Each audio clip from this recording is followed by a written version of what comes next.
welcome to Rapid Reviews Radio Podcast, episode 257. 257 for the elite. 257. Oh, yeah. Oh, that's super elite. That's S tier. I am your co-host, Kiley Wilde. I'm joined by my ever-present co-host. I don't know what side he's on because I don't know which window he's on. That's right. Pete Beckett. Yes. Hello. She went that way. Yeah. That's an old reference that nobody will ever get. I forgot what our show was about. It's about video games. Yes. And how they make you feel and what they do for you and how they improve your life. No, that would be a terrible show. Well, I think that might happen this episode, to be honest. We might get a bit heated. Probably. That will be fun, especially as I will have two shots of tequila inside of me here soon. Yeah, so this is a part where usually... See, here's the thing. Get closer to your speaker. Here's the thing. I've been off for 2 weeks. See, Pete's been off for 1 week. Because Pete had an anniversary, which is really awesome. Maybe one day we'll have an anniversary of getting my dogs or something. I don't know. But the week before, yeah, it was the week before. Yes, Pete, Mike, and Nana, they hosted and I was in chat. It was a very interesting experience. And then it says hydrate, so I'm gonna hydrate. Yeah, that's another episode, including the panel, where I've been left to host. So thanks, really appreciate it. Yep. Well, I sit in the audience and drink. But I actually think that this needs more tequila, if I'm honest. Wow. But that's why everything's a little bit rusty. So we're gonna put some oil on it. And by saying that, I'm saying that usually this is the part of the show where I go, "Hey, guest, what have you been playing? How's your week been? Blah blah blah." Guess what? No guest. So that means Pete. How has your week been? And what have you been playing? Freaking busy, as always. That's just my life now. Just everything is really, really busy. It's being a grown-up. It sucks. Yeah, but it's also the fact that, like you said, I had an anniversary to deal with. I've got Christmas coming up. Deal with. Yeah. And I've been sick. So, yay. That was fun going on our anniversary last week and both of us being sick going, do you want to do anything? No, not really, but we have to because we paid for it. High five! I'll be like, sitting in a hotel room at 10 o'clock in the evening going, should we sleep? Yeah. Married life. There you go. That's married life for you. After a year, it's not nearly as fun as everyone makes it to be. Oh, wait, it might be more. I don't know. I don't really know. Anyway, yeah, I've been playing some games, surprisingly, over the last 2 weeks. I think a couple of them might actually be some surprise to you. Right. Mm-hmm. So I'm going to start with the smaller ones first. No, I did not. That's what she said. I did not play Kirby Air Riders demo because I completely forgot it was out, and one of the games that I played over the last week kind of gripped me on Saturday morning when it was open, and I forgot. But I'll get to that in a bit. So the last week has basically been a Game Pass week because I've been playing a lot on there. So I've been playing a little bit of Ninja Gaiden 4. Right. I had started it previously, but I didn't talk about it. I picked it up on a day where I was not very well, so I was taking a day off work. Put myself in a moment where I was halfway through combat and I'm stuck. So I'm like, oof, this game is brutal. It's very hard, it's very difficult, but that's Ninja Gaiden for you. And I mean, they're not usually my kind of games at all, like action combat games like Devil May Cry or the original God of War games like from the PS2 generation. They're not my kind of thing, but I was interested in Ninja Gaiden 4. I love Ninja Gaiden. It's really good, very fluid, very fun. It's a very well-made game, but I just don't think I'm going to go back to it because it's not my kind of game. I tried it out, and that's fine. Another game that I tried out briefly, but I think I will come back to it because it was one of those ones where I'm like, no, I think I'm too ill to even try this. Ball Pit. Right. So this is like a roguelite MOBA shooter, basically. Or Right. I don't know much about it. I played it for like 5 minutes. I was like, the art style's cool. Oh. It's a Devolver game. I probably should play a little bit more of it. Been hearing some good buzz about it. So I'm going to play more of it, but it was fun from what I played of it. But yeah, another one of those ones where I was like, I need something else to play that's just relaxing. Yeah. And the next game that I played was not relaxing. I don't know why I even did it. Oh, wait, I know why I did it, because the recent update was something that I was interested in. Ooh. Fortnite. I played the Simpsons map. Did you? I haven't touched Fortnite in like 2 years. I saw it was out and like? I was interested and I was like, you know what? I'm going to have to give it a try. I played one game. I came fourth. I can't believe I came fourth on a solo no build. But actually, it is really, really cool actually running around like in Springfield. Like, so many cool little nods and references. Like, you get to Camp Krusty, and one of the areas you have to take over is there, and it raises the flag for Camp Bart, so that's pretty cool. Oh, that's wild. Man. When you discover a new like area, obviously it's got the motif of music there from the theme, which is really cool. Just running around in Springfield is actually pretty awesome. The game actually ended up at the old Springfield Tire Fire, where I got completely cheesed out by someone jumping on the tyre fire and using the glider to hang over edge until I was there. And it's like, yay, fun. But actually the map is really, really well designed. It's a very cool map. I won't play it again. I've had my fill. It's Fortnite. It's not my game. Yeah. I'm not a fan. No. But look, if I can get into fourth and get 6 or 7 kills, you know I've done okay. I was going to say, I get like 1 kill, and that's usually someone who's away from keyboard. Yeah, probably. I did okay, so I wasn't complaining too much about it. Right. But I have one game that I've been playing the absolute living crap out of. And I mean a metric ton of it. Even to the point where I played it on Saturday morning and forgot about the Kirby Air Riders open network test. Okay. And this one is very surprising, let's say. It's on Game Pass. I've been playing Power Wash Simulator 2. Have you now? I've been playing the living hell out of it. I have been criticised by my wife for playing it. Why? You should be cleaning at home. Is it that? She's like, what the hell are you playing? Power Wash Simulator. Why? I was like, sometimes you just need a game to relax. That's right. And I don't want to go around shooting things. I just want to clean. That's right. So very good. Yeah, I've been playing so much of it. I've done so much. It's very good. I've cleaned the dog car, the big house. Yes. What else? The motorway sign, I think it is, the billboard. And a few other various locations as well. I've done quite a bit of it. It's Saturday morning, literally got up like quite early, and I was like, I need to do something. So I was like, right, I'm just going to play this. And even to the point where I was supposed to go and wake Rachel up, and it was about 11:30. I'd just finished like cleaning something that had taken me ages, and I was like, yeah, oh, I probably should go and wake her up now. Oh my gosh. I was one of those games. Put a podcast on. Yeah. Just start cleaning. Yes. Time flew, and I was having fun. Power Simulator is brilliant. I love it. I can't nominate.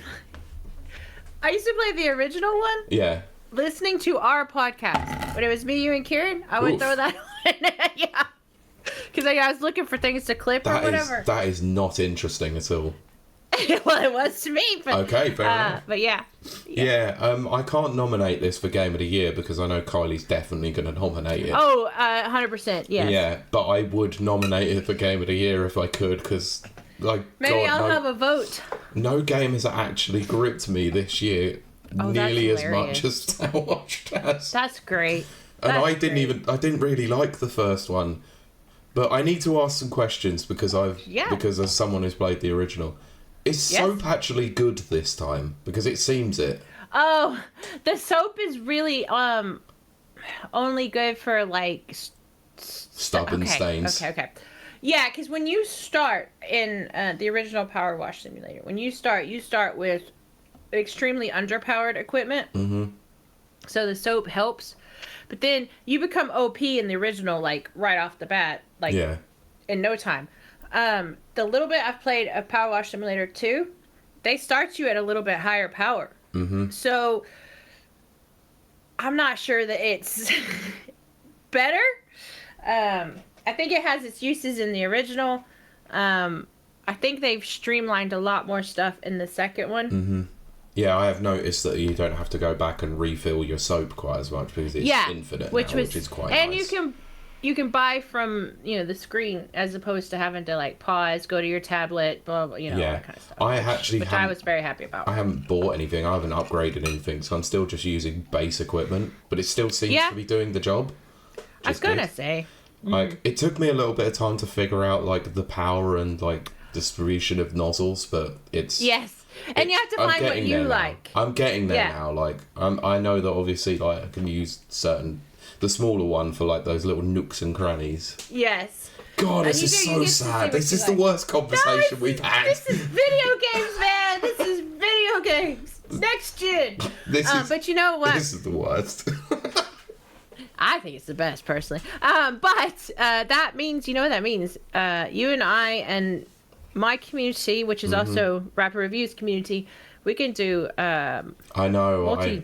I was sat there, like, you weren't online at the time, but I did send an invite just in case you did happen to log on, and I saw it. I was like, yeah, I'm going to cancel that because it's been 5 minutes and you're definitely not logging on. It's fine. And I just carried on. Yeah. But yeah, we will jump on and we'll go power washing at some point. Still need to finish Split Fiction first, but hey, that's a different day. I think we got like 2 minutes left on it anyway. Probably, yeah. But anyway, that's been my 2 weeks, let's say. Well, let's check up on chat as I look under my light. Britt says, I have been addicted to Halls of Torment on Game Pass. It's basically Vampire Survivors 2, which we will talk about. And it says, I finished Genshin Story Quest, played some more Tower Hunter, and started Mega Man X off the X Legacy Collection. Nice. Which should be good. The opening stage of Mega Man X is probably the best opening stage of any platformer ever. Ooh, that's a high platform. I know, and I probably should play Mega Man X at some point, but... Yeah. And Danker said, yes, you remember to drop the cross, as everyone keeps saying. And then it says, Kiley, have you played Power Wash Simulator 2? Well, yes, I have. And I did the demo on my stream. But I have a special coupon for money off on Power Wash Simulator 2. I was very like, oh, because, I don't get things. I'm not that kind of a creator. They don't go, you and your 70 followers, you need to get this money off this game. Look, but on this one, they did. Nice. I mean, it's cheap anyway, and it's on Game Pass, which is great, but... Yeah, which is really good, but I want to own it as well, just because it's a game that... Oh, I know, yeah. I'm totes into... I'm tempted to buy it on Switch too, but then it means I have to start and do everything all over again. Yeah, so. Which, when I started on here on Steam, because Mike had got me the original, way back. Yeah, I remember, because I was in the original stream that you were doing. I was in the chat. I was in Essex at the time. That's right. Yeah. And your accent changed. And it was before Square Enix bought it. Yeah.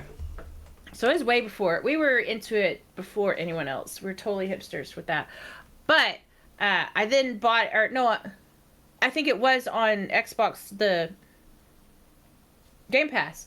Yeah. And I was happy. I did all of them. I did the whole maps all over again. I was like, yay, I got to clean the same ones again. And then they started releasing all the DLCs. Yeah, which was difficult to keep up with. So, what did I play? I did play... I don't remember everything. But I did play... I finished Waterpark Simulator, I finished it completely. Nice. My plan is to go in at some point this week when I'm just goofing off, delete everything, and rebuild a beautiful, fantastic water park, show it off on my stream, and then never play it again unless there's DLC. And that's why I played it, because there was Halloween DLC. And I had to finish it, because I'm a completist and I needed it. So I played that, got the big giant slide, Was very happy about that. The big giant Halloween slide. And then I played Visceral Cleanup Detail, the Halloween map, which we didn't get to talk about. Which I play every year. That's just tradition. At Christmas, I play the Christmas map. At Halloween, I play the Halloween map. Of course. I wish they'd have a Thanksgiving one. Then I played a bunch on Halloween that I can't remember. But I also played... Is it Vampire Survivors? I think it is, yeah. If it's the bullet hell like thing, yes, then yeah, it's Vampire Survivors. Which was really addictive. I finally get it because I would watch people like play it, and it reminded me of the game that I actually said on my stream. But I have a lot of tequila in my brain. But it's the one where he goes, "The elf needs food. The elf is about to die." That. Oh, right, okay. Yeah, where all the goblins come out after you, and you have to shoot them down. Gauntlet. Reminded me of Gauntlet. Yeah. Which was one of my favorite games as a little kiddo. So it's very similar to that. Pilot said you played the scary puzzle game. If that's really helpful. I did, Pilot. I just now saw it. This is how bad my memory is. Oh my goodness.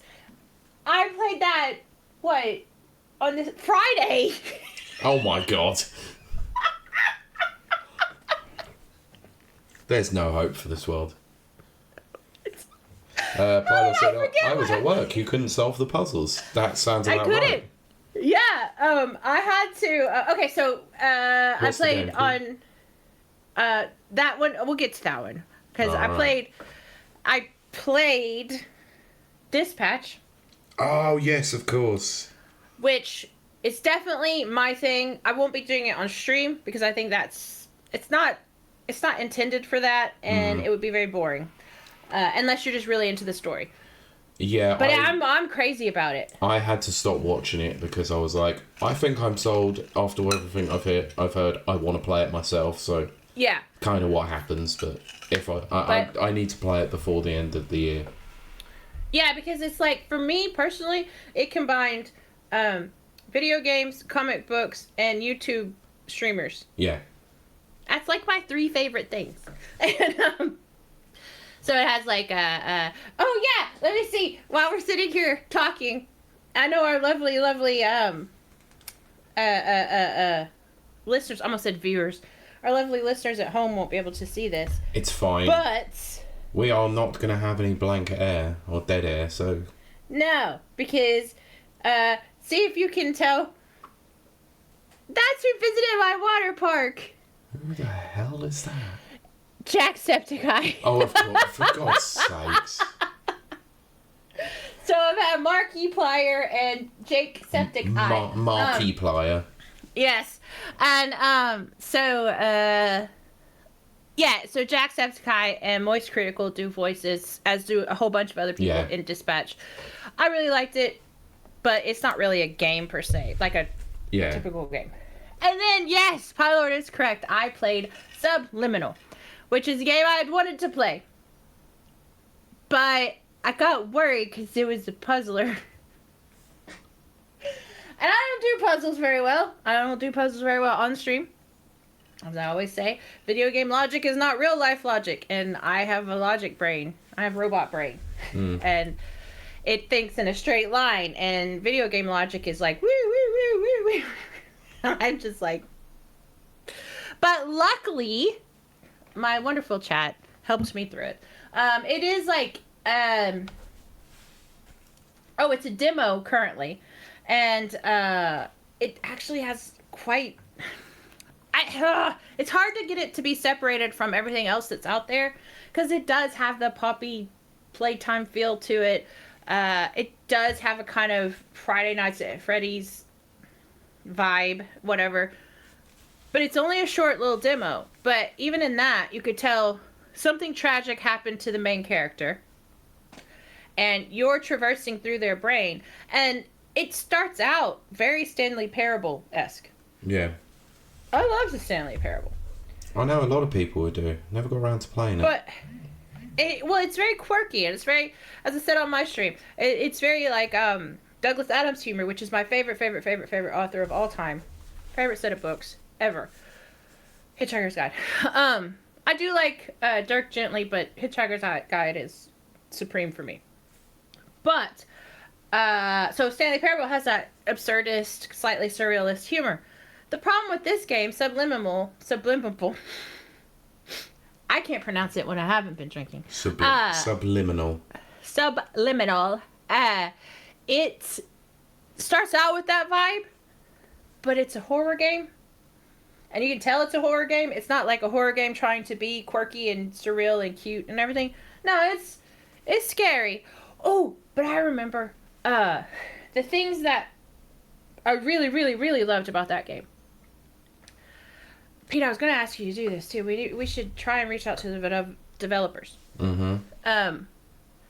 Because all game content aside, as in the game itself, blah, blah, blah, push all that to the side. Technically speaking, we're just talking technically here. First of all, it is very photorealistic, and I mean that in that it's very realistic. It's not like, yes, there's some static images, you can't interact with everything, but the stuff that you can interact with is very realistic. Yeah. So, as a test, because I like to test things out, there was a Nerf gun. Of course. And for some reason, it had unlimited, bullets, quote, Nerf bullets, whatever. Yeah. And I shot a bunch of them, like 15 to 20 of them. And I laughed. I told chat, I was like, yes. I'll read that out in a second. Yeah, I've just read I got excited. Yeah, I got excited. But no, I told chat, I was like, look, they'll disappear, minute and a half. That's what she said. It doesn't have, games don't have this kind of memory or they don't typically have memory enough or whatever. So it kind of wasted some time. Kind of also couldn't solve the puzzle, which also wasted some time, blah, blah, blah. Came back to it, and the pile of bullets was still there, still completely able to interact with it, still had the physics there and everything. And so I got excited about that. And then I walked into the room, and there's almost a TV. It's not a TV. It's a mini fridge. Yeah. And on the mini fridge, you kind of see the reflection of the room. And I was like, yeah, but that's, of course you can. I mean, you can, it's a developer's trick. Probably, that you just flip it and, reverse it, don't you?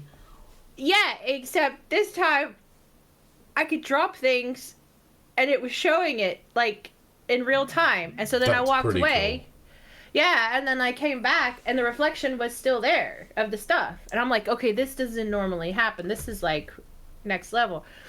The end game is in a water park. Okay. And so there's, puddles and stuff everywhere. But this was, actual realistic, the reflections, the lighting, everything. I was just, blown away by that. And then I got into the water. And the water had excellent physics, excellent reflections. This is an indie game. That's pretty impressive. I do not know what the developers are on.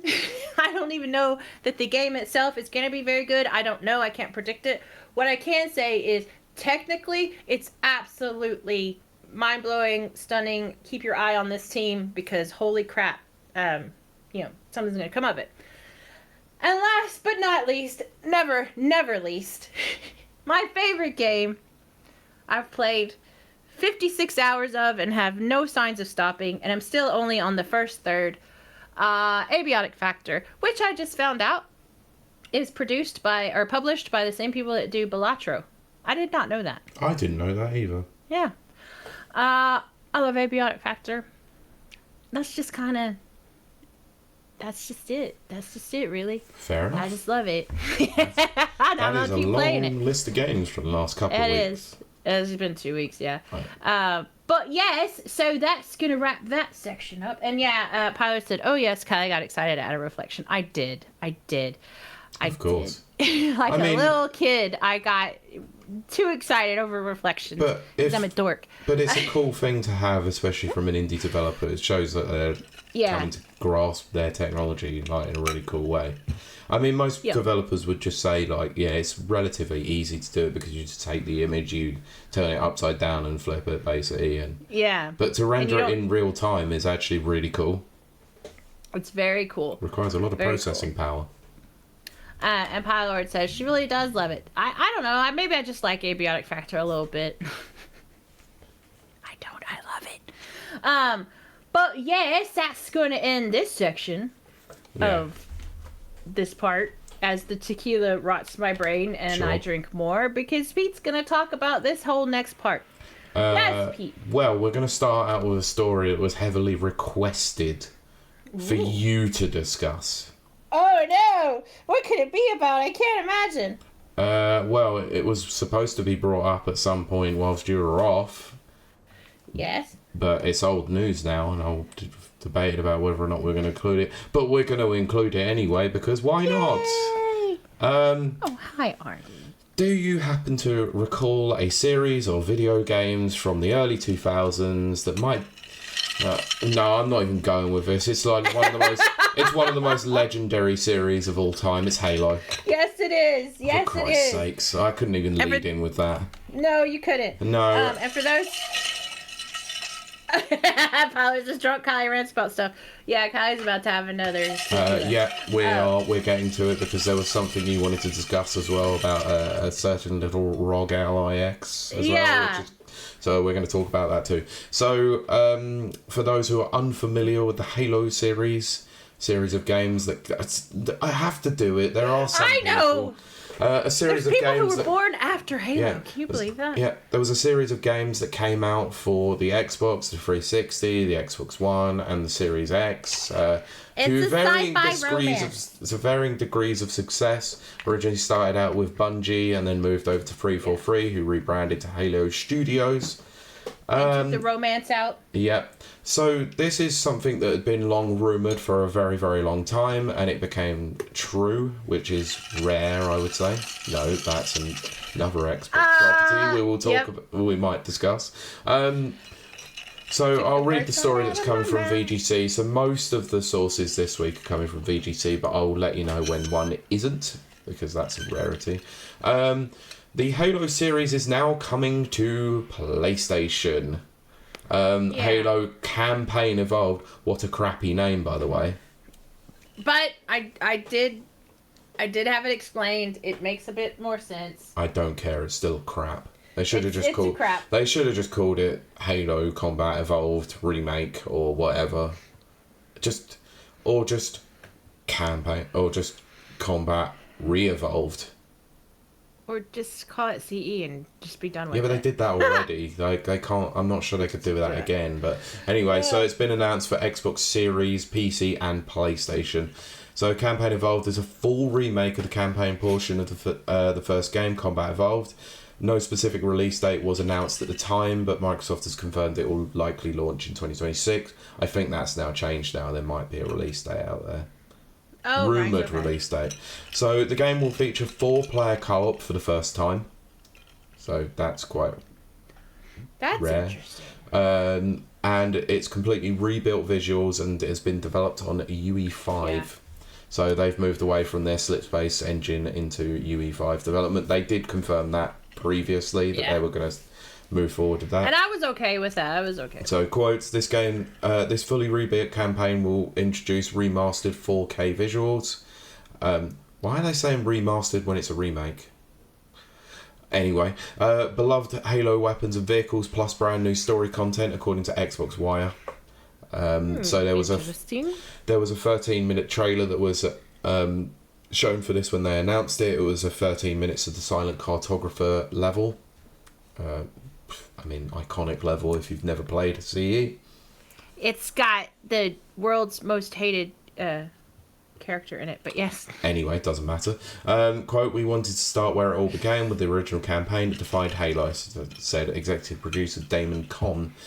Starting here means people who have never played the game before will be able to understand the story from the very beginning, and that will help us chart a course forward with the new Halo stories. Focusing on the campaign. It's not a difficult story. No, it is not. Anyway, focusing on the campaign experience means that we can concentrate fully on really capturing the atmosphere, tone, the emotional impact of what made the first campaign so special and iconic. So, tweaks to certain levels we made it, quote, enhance the experience, according to developers.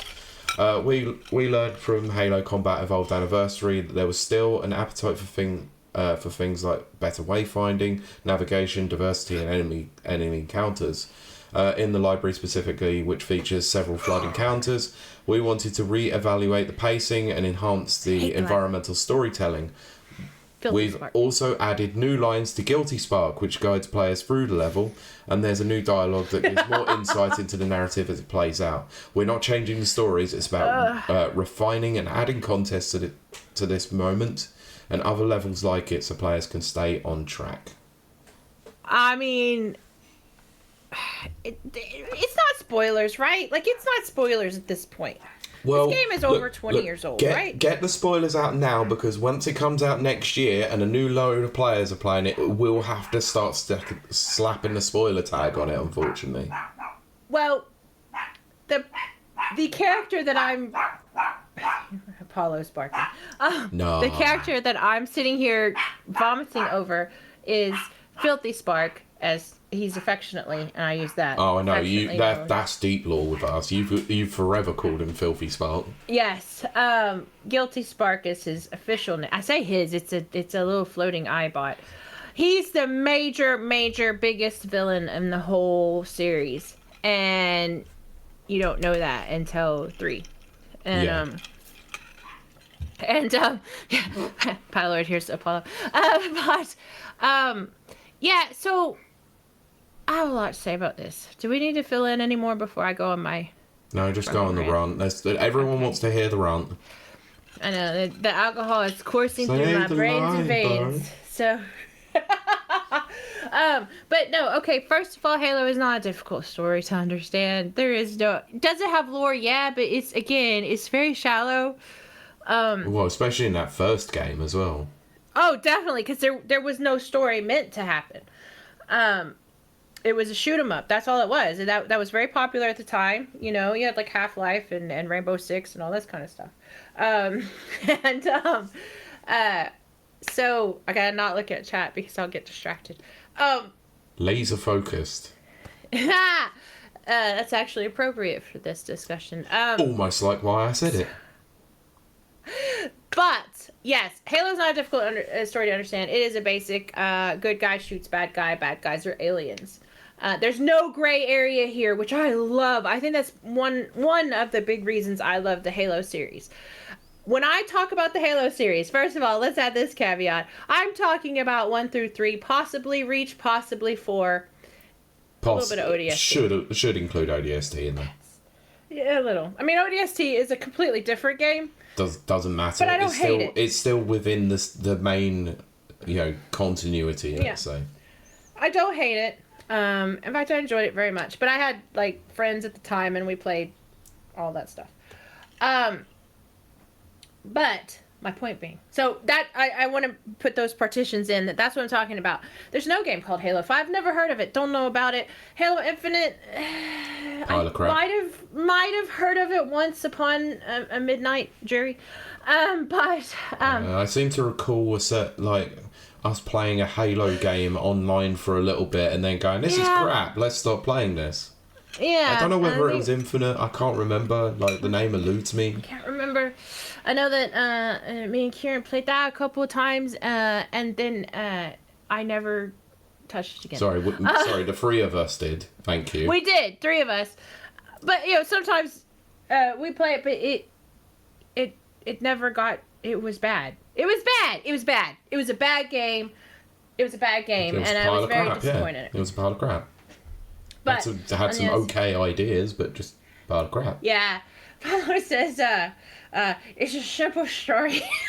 Because I'm like slurring. This because I love how Kiley does refuse to acknowledge Halo something. I don't know. I can't read it. I can't read chat.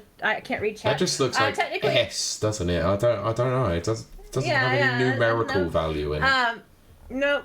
And then he says, Brent says, technically it was released as Halo 3 ODST. That is correct. Oh, I know, but everyone just affectionately knows it as ODST because it's a side story. Orbital dropship troops.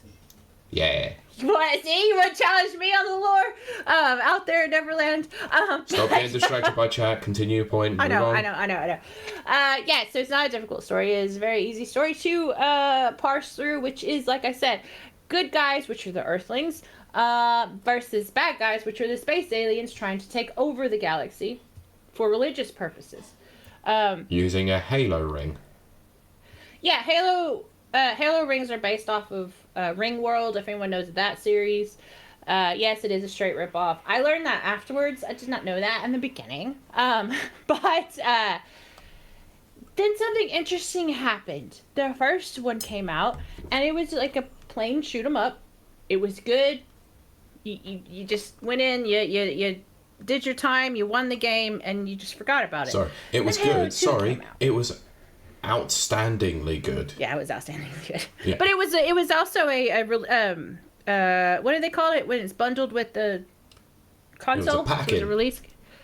Yeah, whatever. Yeah, it was a packing game. Release first. Yeah, whatever. So everyone knew about it because anyone that bought an Xbox got it. So kind of like Super Mario was with the Nintendo. Yeah, so it was great. It was wonderful. Okay. Couple years go by. Then they drop Halo 2. Halo 2 is where they added a bunch of lore. At one point in the first story, Master Chief, who is the protagonist, he loses Cortana, who's his AI in his head. Again, for something very, very simple, it's very typical. Like, it's very generic, that first Halo. But then they took Cortana and built a whole big lore around her and around Master Chief, and then they started putting depth in there, and then they decided to make it a romance, which is where Kiley went, I think I might love this series.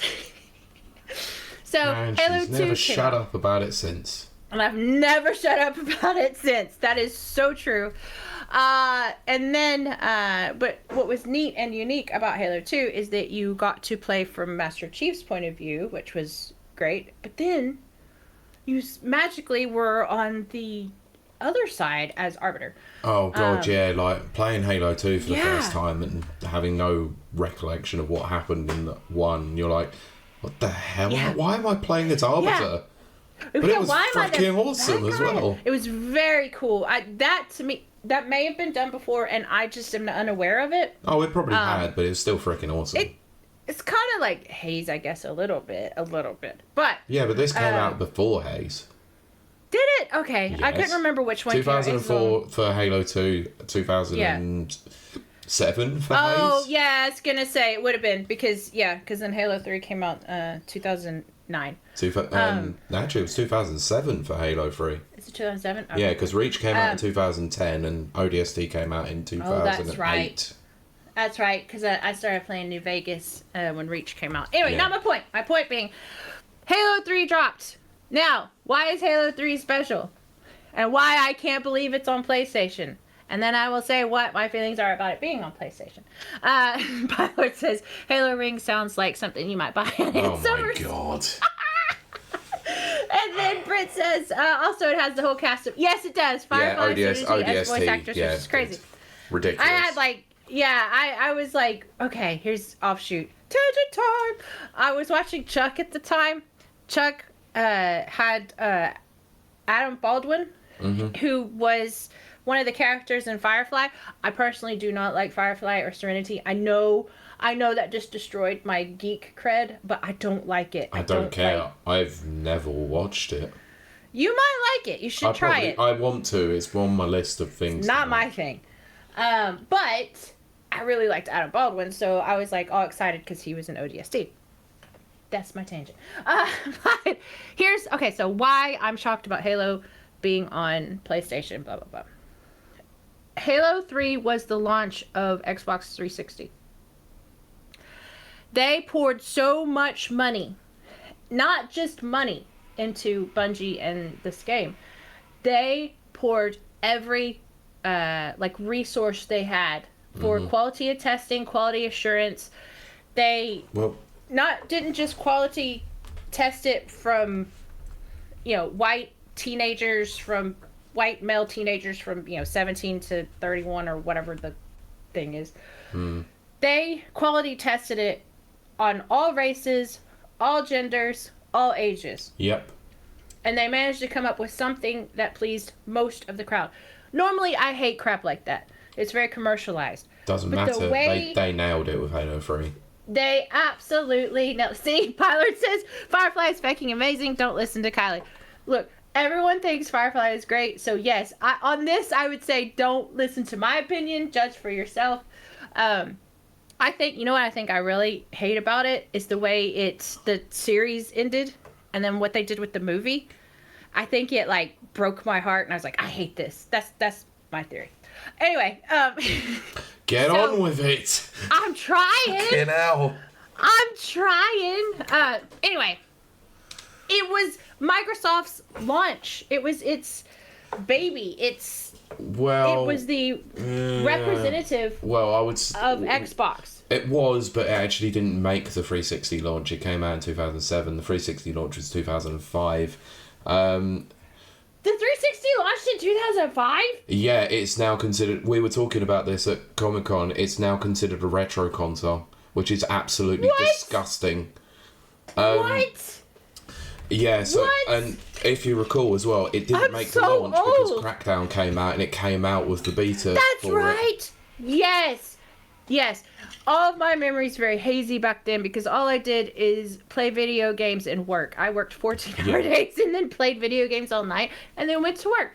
So I bought Crackdown just to play Halo 3 online. Oh my gosh. Well, from 2005 to 2010, it's all a blur. The only thing I can remember is New Vegas. No, is correct. Gears of War was before Halo 3. Of course, I didn't play it till after Halo 3 because I played Halo 3 for 2 years straight. I didn't play anything else. They used to have, Bungie used to have a Halo waypoint online. There's Artie barking. And it showed all your games, all your badges, all your score, everything. And I was so proud of that. Artie's really happy about Halo waypoint. Yeah. Well, they took the freaking website down, so I have no proof. I have no proof of my epicness and my pink armor just headshotting obnoxious dudes that would send me messages on Xbox being like, girls can't play Halo. And I'm like, well, I just be your mom. So nice. Great comeback. Yeah. I learned to shit talk on Halo 3. Anyway. Look, we all kind of did. Let's be honest. Oh, yeah, for sure. Mine started with Perfect Dark Zero. That's not a good start. No, it's not a good start. But, what was I going to say? Oh, yeah, so, to me, that Halo is a flagship Microsoft product, Xbox product. Now, okay, hearing it was going on PlayStation... It's taken me a few minutes because, you come to think about yourself as, you try to think of yourself as an open-minded, I'm not a fanboy, I'm not a Sony pony, I'm not an Xbox this, I'm not a Nintendo fangirl, all that kind of stuff. Fanboy, fan person, whatever. But then when you hear that, your whole favorite game franchise ever is going to be on a opposing console... You do have to kind of sit and think, why was my first reaction rage? Visceral outburst of rage. Yeah. Shouldn't I want more people to play it so that more games are made and it gets more release and they hang on to that IP and keep doing things with it? Yes. Do I still feel rage that it's going to be on a PlayStation? Yes. I was going to say yes. Because you know it's going to come with exclusives. And it's going to have some stupid, dumb armor that I'm not going to be able to get because I'm not buying a Sony PlayStation. And that hurts me. It's also the fact that it is Xbox's biggest That's draw, what I'm saying, yeah. And they're now giving it to PlayStation. But, it's like nothing is exclusive anymore to. No, there's no Microsoft. such things as exclusives anymore, and this kind of leads into... apart from Nintendo, because let's be honest, I was talking to a PlayStation guy yesterday who actually does work for PlayStation, and even he forgot, and I had to remind him that PlayStation games are coming to PC, so they're technically a third-party publisher too. Yeah, that's true. But, Nana is taking the words right out of my mouth, which is, so can we consider Xbox dead now? No, we can consider them Sega 2.0. Okay, so we actually said that on one of my streams. That's what Xbox is going to become. It's going to be a... third-party publisher. I think... When I first heard the whole, like, oh, Xbox is done with consoles... blah, blah, blah. I rolled my eyes. I was like, Microsoft's a billion company. It's not, by the way. But for the purposes of this discussion, it is. They know Xbox doesn't make money. They've known that for years. They just do this as an excuse to sell games, blah, blah, blah. And then the more I talked, the more I was like, yeah... that's what they are. Pretty much, yeah. They're a game publisher. Why are they going to want to spend... I know Microsoft is a $4 trillion company. Hi, Flame. How are you? Hello. Why are they going to want to spend multi-millions of dollars on R&D for another console that's going to sell like 30 million units? There's a net negative for it, so they might as well just start utilising the fact that they're a third-party publisher, make money on that side of things, and let people just sub to Game Pass and just go, we'll get recurring revenue stream going in that way.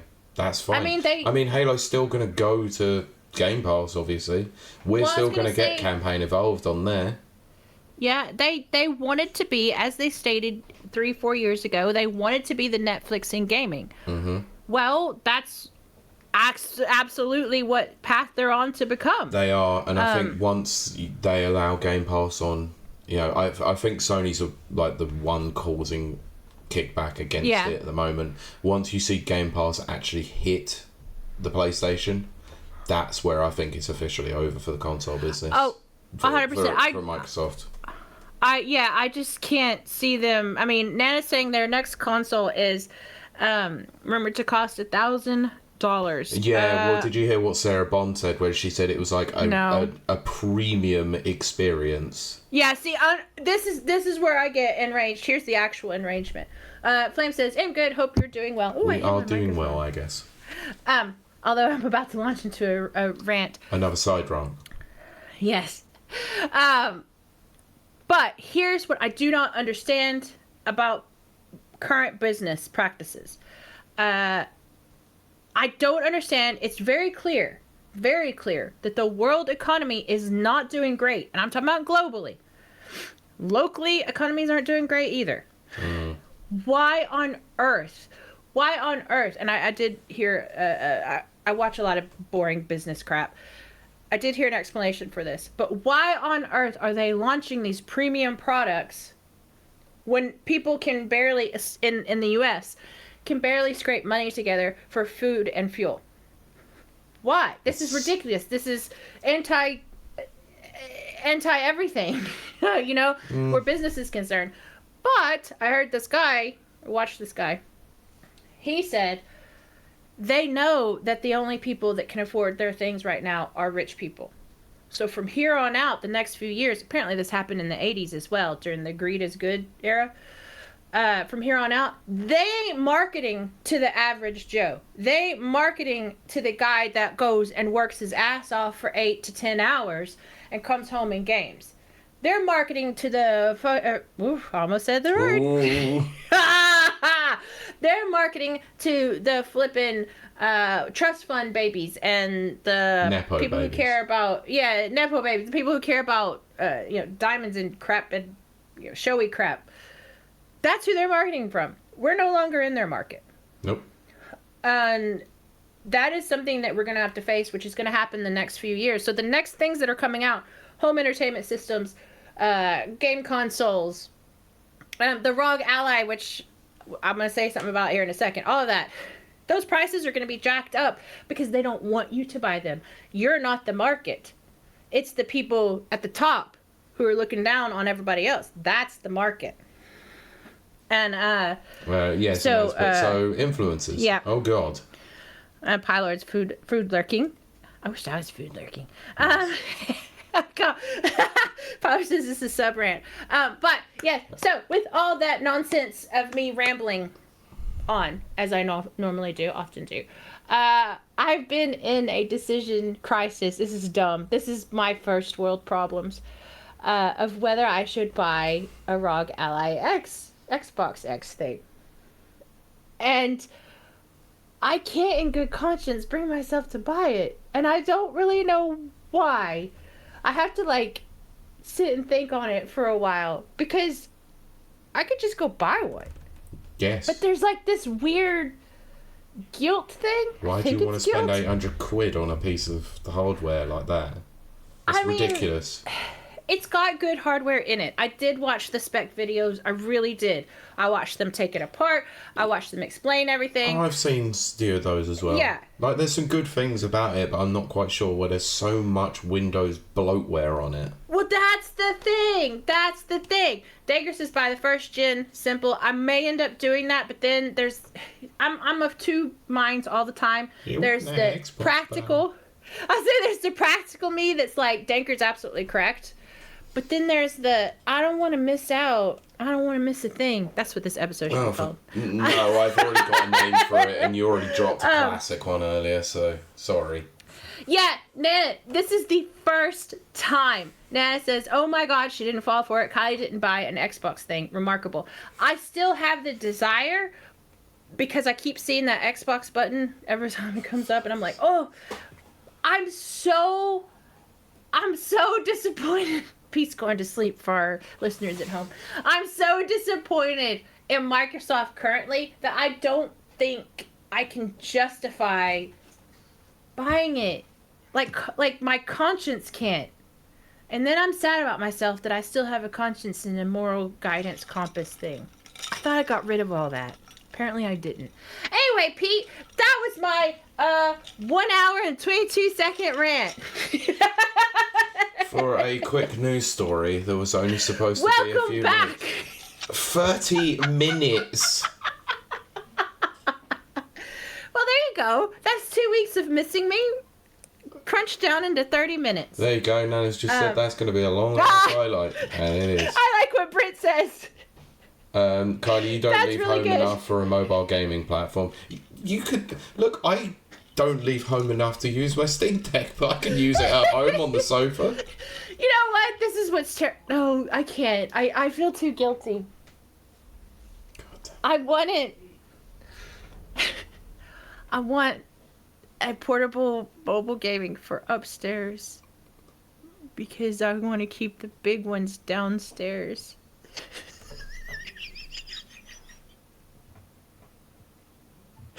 Ignoring so many opportunities to say that's what she said. Oh, I mean, I guess that's true too.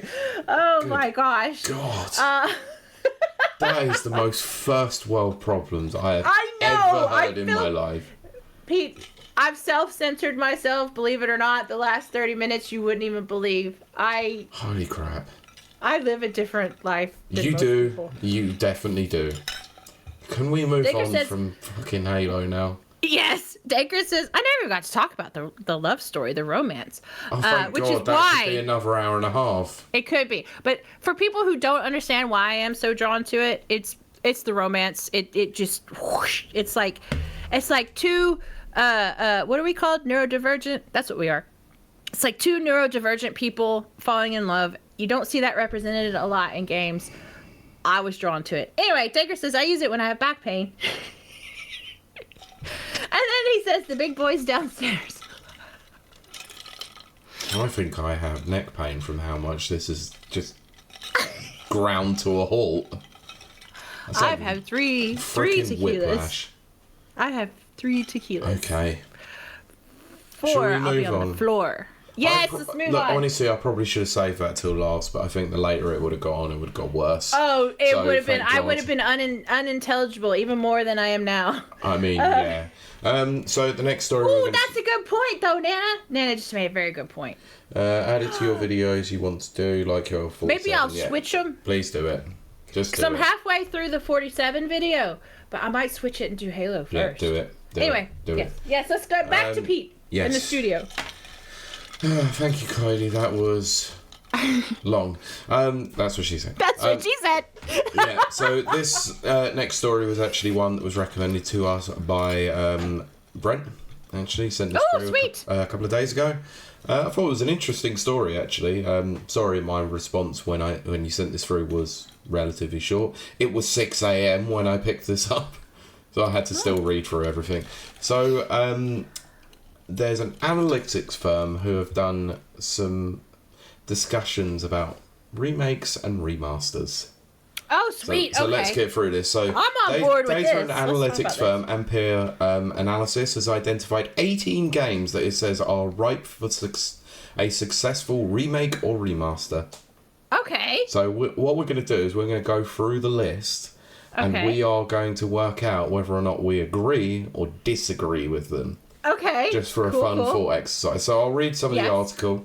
And we can discuss this because there is remakes and remasters on the list. So earlier this week, Ampere stated that video game consumers spent twice as much on remakes as remasters in the last 2 years.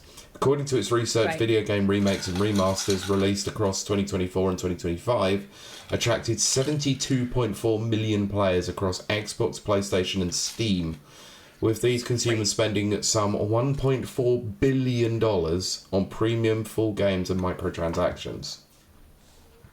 That's insane. That's insane. Okay. That's insane. It is. So now in a presentation discussing the subject of remake and remasters further, a senior analyst, Katie Holt, has listed 18 games that should sell well were they to be remade or remastered based on the firm's analysis of the market and consumer behaviours and attitudes.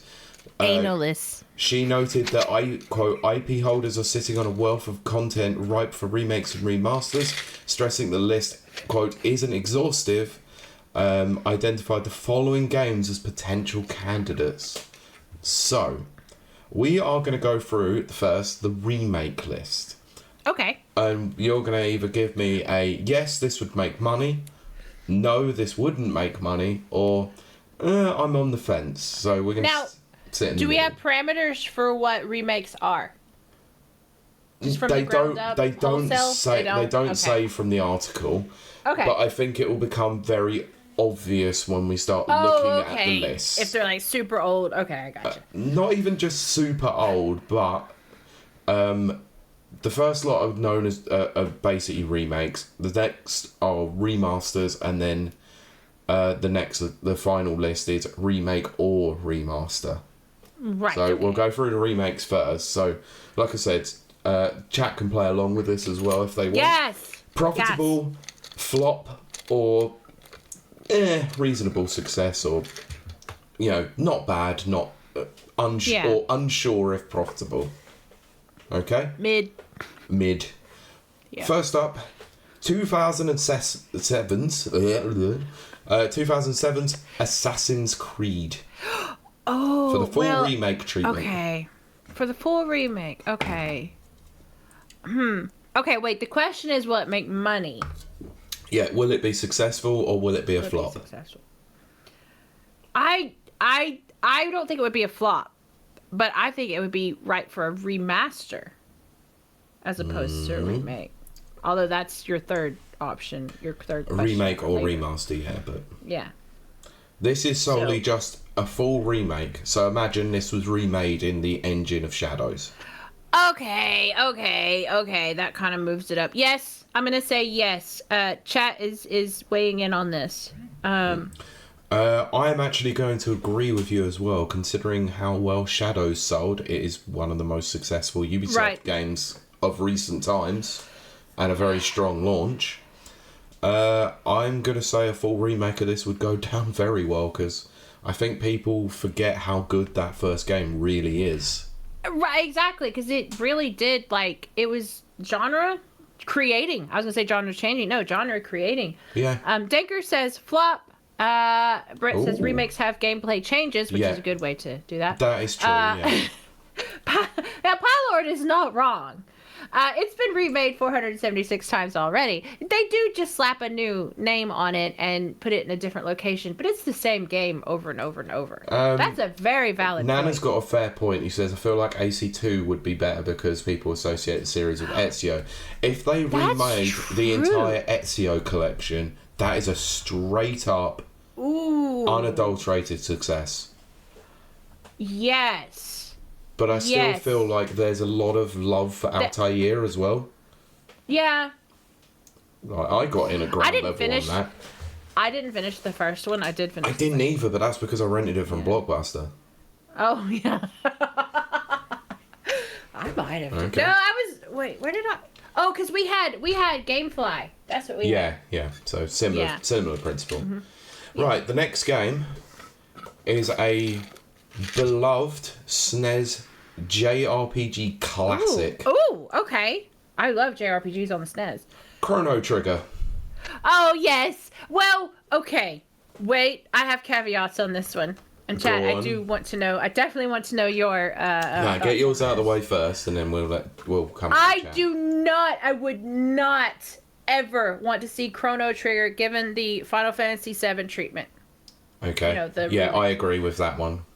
That would ruin Chrono Trigger's appeal is it's very of its time, which is a hilarious pun, unintentional, but it's very of its time. Like, I really can't describe it unless you're very familiar with the series, which is if you took it out of that SNES era, it would lose so much of its charm and so much of its storytelling. Mm-hmm.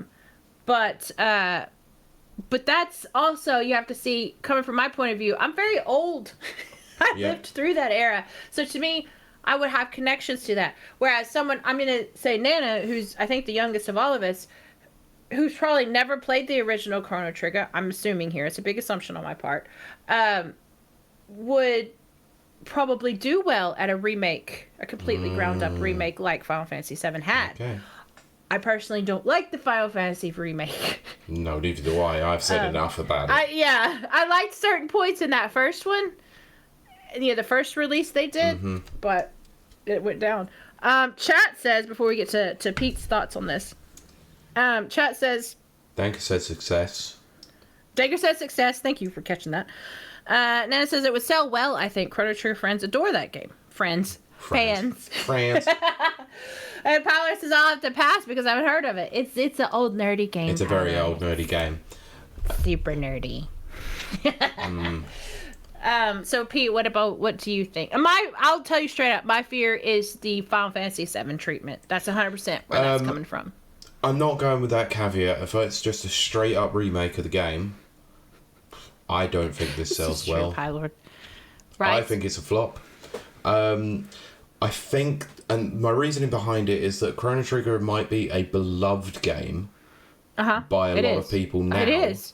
100% but it didn't sell particularly well, which is why the resale market is ridiculously high on that game. It wasn't a great seller, and it's gained a cult following. It's a cult following. But it's not going to be enough to warrant them spending like 200 million on a remake for it for diminishing returns. Let's say.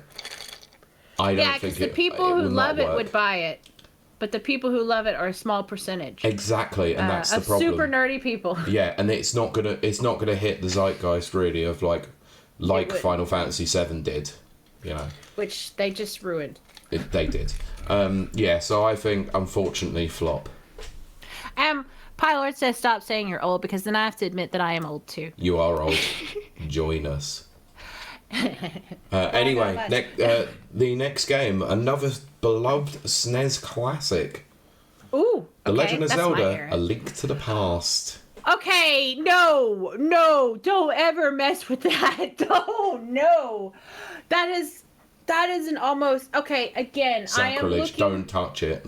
I'm looking through nostalgia glasses. I 100% admit that. So, people younger than me, please weigh in on this. but holy crap, to me at the time, Link to the Past was the most perfect game. At the time. I obviously I've grown up, matured, and Halo came out. But that's not true. New Vegas came out. But Link to the Past is beautiful and pristine, and I again, it's nostalgia, but don't touch it. Don't touch it. Anyway, Pete, what do you think before we go to chat? Based on the fact that they have re-released this game several times over, and the fact that they did have a spiritual sequel, let's say, with A Link Between Worlds that sold really well, a full remake of A Link to the Past would be an unbridled success. But do you think that if they took it out of its format, like made it into a 3D as opposed to sprites? If they did sort of what they did with Link's Awakening...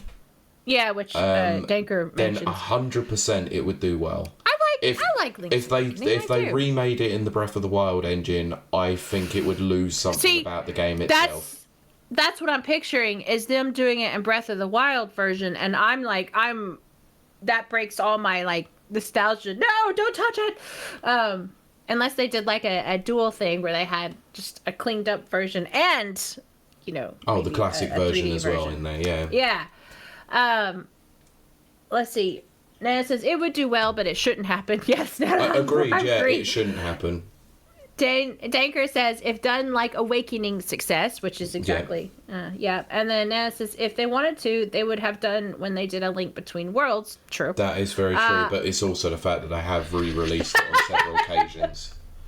And Pylord says, people younger than me. That's everyone apart from me, talking Pylord. And I'm the non-gamer in the room. It's true. Yeah, true. Okay. Right, the next game. I don't remember when this originally released, but it was a PC game.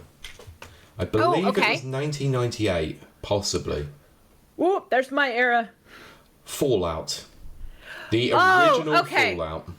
Okay, because now we're on, you know, my second favorite series, Halo being number 1, Fallout being number 2. Fallout being released, if they did it, it would be Bethesda doing it because they own everything. If they did it kind of like what we just said with A Link to the Past, where they did like a dual release of the original with a new 3D, New Vegas style Fallout 3, Fallout 4 version. I think it's Fallout, it will sell. And Fallout fans are so hungry right now because Bethesda screwed us over so bad. I'm not saying that it would be enduring. I'm not saying that it would sell well after the first week. Yeah. But we're so hungry for anything. Just give us a little morsel of Fallout. I think it would sell well. I do. I'm going to go completely against you on this one. I think absolute flop. I think it would lose something from the original game itself if they put it in 3D. The people who love Fallout 1 and 2 absolutely love the fact that it is very much at the time great storytelling, and it is isometric, essentially point and click, let's say. Yeah. Like if it went into a full first person, third person shooter, it would absolutely lose the identity of what made those games great. So I'm going to say this wouldn't be seen well, it would flop. I think that my issues with Fallout 1 and 2, which are not issues at all, is that with Fallout 2, I finished the game in 15 minutes. That's not even a joke. It's easily done. It's very easily done, but I didn't know that because I'd only played Fallout 3 at the time. So taking my Fallout 3 knowledge, and then I played Fallout 1 and 2, I was able to just like solve the game in 15 minutes. I just got the water chip and the game was over. So I lost a lot of what makes Fallout 1 and 2 so beloved. Except for the lore, because obviously the lore is the same in all the other Fallouts, which is, again, my favorite series. So I think... I think that, again, I'm reiterating what I said, which is the original launched beside maybe a 3D FPS version.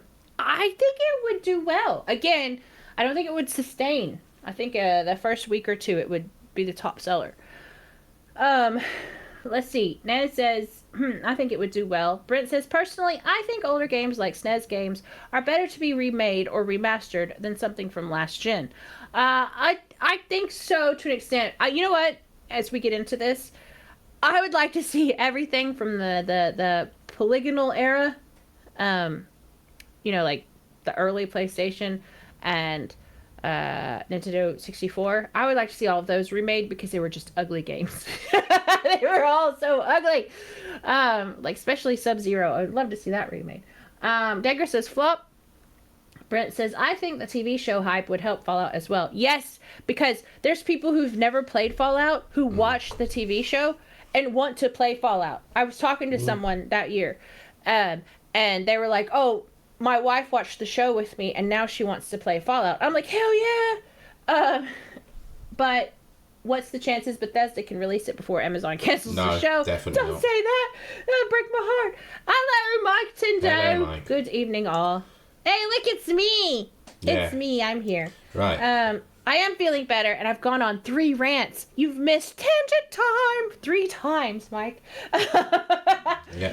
Dagger says if they did a 2.5D, I could see it work. That would be interesting. Yeah. Very interesting. Cool. Okay.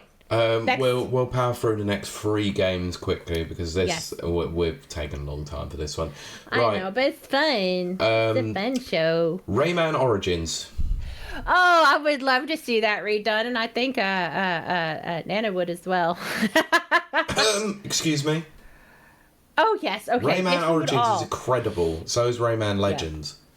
Yes. Some of the best I think it would. platformers available. Mm-hmm. Anyway. I think it would do well. No, flop. Really? You think it would flop? Unfortunately. Really? Rayman is a diminishing returns IP at the moment older because they've done nothing with it. Yeah. You're not wrong. It's out of the public zeitgeist, unfortunately. Yeah. You're correct there. I don't think it would do well. I'd love to see it. Wouldn't happen. So we'll come back to the chat on this one. We'll move forward with the next one so they can think about that one too. 2009's Resident Evil 5. I mean, they're going to redo it anyway. They are going to remake it at some point, whether or not it happens next or I think it'll be great. I don't know. The other ones did great. It'll be great. Yeah, I think so. I'm going to say success based on the previous remakes that they've done for the series. 2 and 4 were absolutely incredible, like in terms of sales. Yeah. Next up, 2007's PlayStation 3 exclusive Uncharted Drake's Fortune.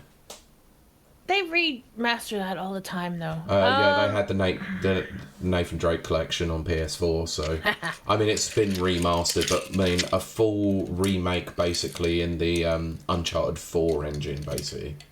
Yeah, I think they could do it. I think 100%. I think it would be okay. 100% success. I think PlayStation fans are looking for actual first-party titles to play, even if it is a remake. Yeah. I could agree with that. Yeah. Right, we're going to go down the remastered route. So these are just ones that will get a little bit of an upscale, you know. First up, Batman Arkham Origins. Yes, it's due for a remaster. Absolutely, 100%. How it has not made it to any of the freaking Arkham collections, I have no clue why, and they should absolutely do it. It is 100%. An absolute slam dunk. If they included that within the next Arkham collection, it would sell, because even people who've got the previous Arkham collections would go, oh, Origins, I should buy that now. Yeah, they will do it. Bloodborne. It's probably time for a remaster. It will 100% sell like gangbusters. Yep. Especially if From Software managed to pull it away from Sony and get it onto other platforms. Because that's the thing that's sort of been holding it back a little bit as well. Yeah, 100% success. Denker's agreed both times. Yeah, success, he has. Success. Brent put, I think a Resident Evil 1 remake would do better than 5. Newsflash, they've already remade Resident Evil 1. Did they redo? They did, because I played it. It was on. That's right. That's right. And then they re-released the remake. It was on. I played it on stream. Yeah. But I would love to see them remake an actual further. No, I think the remake that we've already got is absolutely brilliant and should be left alone. Don't remake it again. I hate tank controls. I hate them so bad. I don't care. It's a perfect game. It's still a perfect game. Brent put, I played a little bit of Return to Asylum this week. Good stuff. Amazing. I played through them recently, didn't I? So, great games. Yep.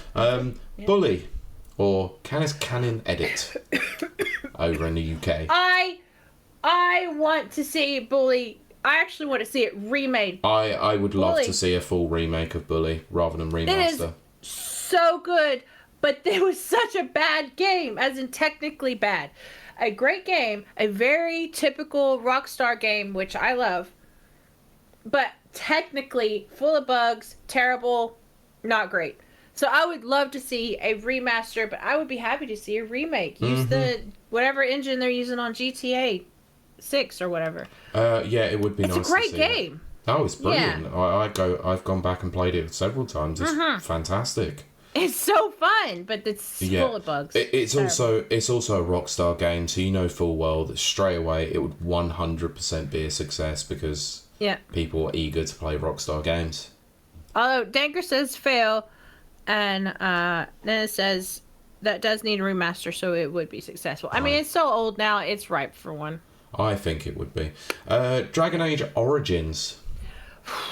That's a tough one. So, I love Dragon Age Origins, and I love the other Dragon Age that came out at that time. I've drank too much to remember. I do not love the new one. The new Dragon Age is bad. Oh, that's a tough one, because Dragon Age Origins, through nostalgia glasses, like, my memories of the cutscenes and the battles and everything is, like, pristine. But I recently went and looked at some YouTube videos of footage, and I was like, ooh. I think it could have a remaster. I think it could.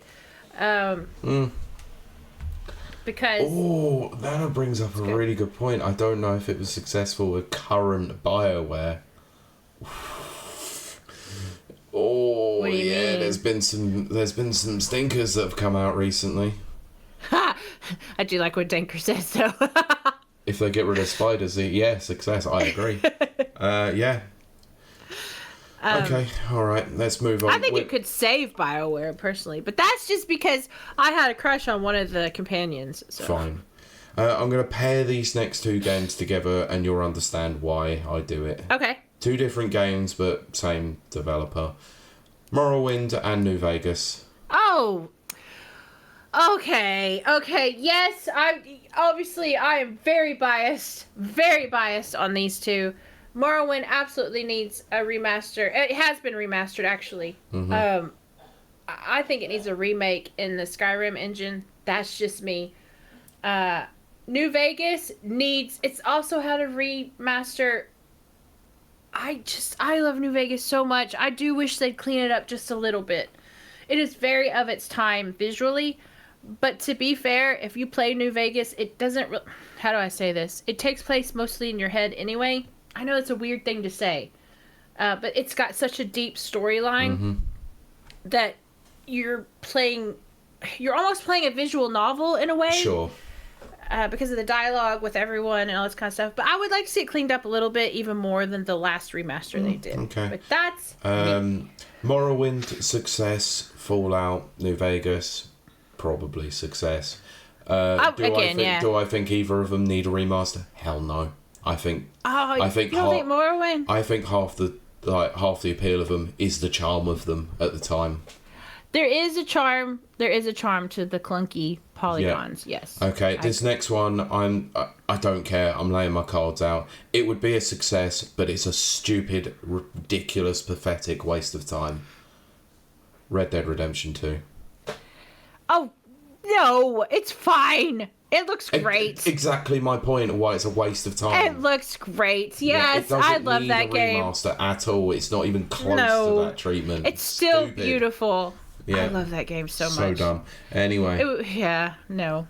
Right, so we've got 4 games now left for the old remaster or remake. So let's go through these ones quickly. 2005's PS2 God of War, the first game. Ooh. Ooh, I would like to see a remaster of that, just because the new God of Wars are so beautiful. They're just so well done. I think the game is actually ripe for a full remake.